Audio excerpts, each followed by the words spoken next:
Ceux qui aiment marcher en rang sur une musique, ce ne peut être que par erreur qu'ils ont reçu un cerveau, une moelle épinière leur suffirait amplement.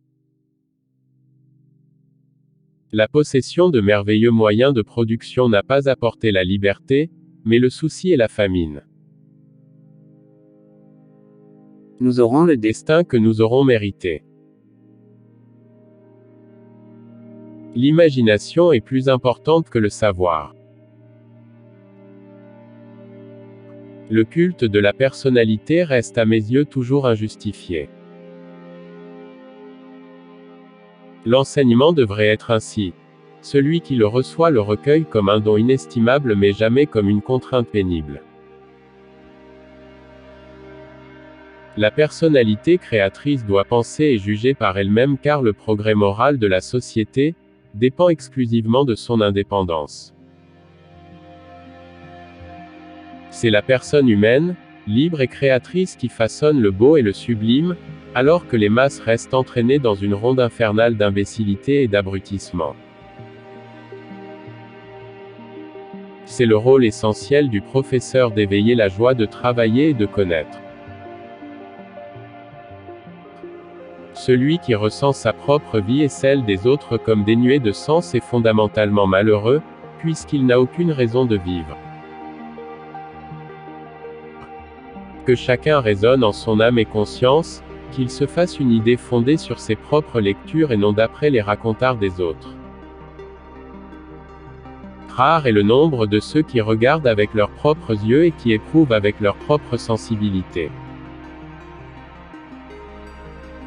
La valeur morale ne peut pas être remplacée par la valeur intelligence et j'ajouterais, Dieu merci. Se sacrifier au service de la vie équivaut à une grâce. N'essayez pas de devenir un homme qui a du succès. Essayez de devenir un homme qui a de la valeur. Il est là devenu évident aujourd'hui que notre technologie a dépassé notre humanité. En apparence, la vie n'a aucun sens, et pourtant, il est impossible qu'il n'y en ait pas un. L'escalier de la science est l'échelle de Jacob, il ne s'achève qu'au pied de Dieu. L'effort d'unir sagesse et pouvoir aboutit rarement et seulement très brièvement. L'homme évite habituellement d'accorder de l'intelligence à autrui, sauf quand par hasard il s'agit d'un ennemi.